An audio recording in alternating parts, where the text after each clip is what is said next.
Happy Friday and welcome to Friday After Class. Today we're going to talk about content strategy and what it means for higher education.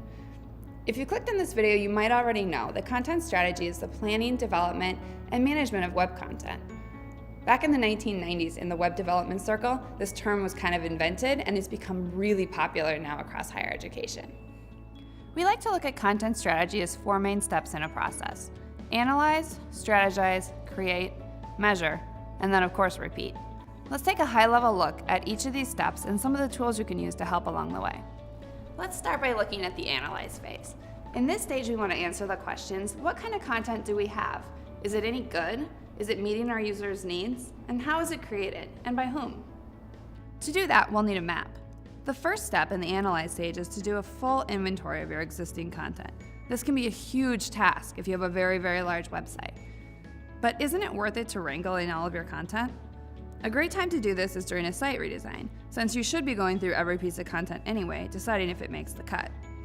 We like to use a content inventory that is both quantitative and qualitative, which maps the pages and allows us to rate them on things like usefulness, accuracy, voice, and tone. We're actually a beta partner of a great tool called Blaze that does a lot of the really painful part of a content inventory for you. We like it because it creates the initial content audit map for you by crawling your website. It provides an excellent template for consistently gauging quality, mapping strategy, and it also interfaces with Google Analytics for more quantitative data. We also like to map out how content's currently being created. This can be difficult, but worth it to find places to streamline your process and also locate places where rogue content's being developed. A map like this helps to bring the process to life.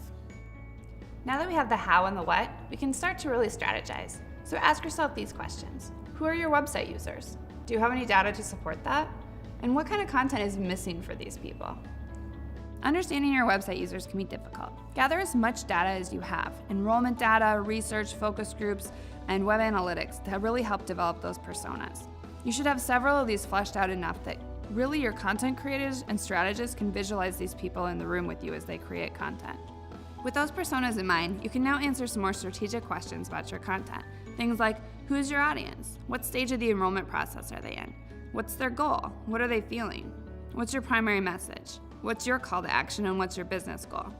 You can map these things to each piece of content. Now it's time to create content, but how can we consistently create great content?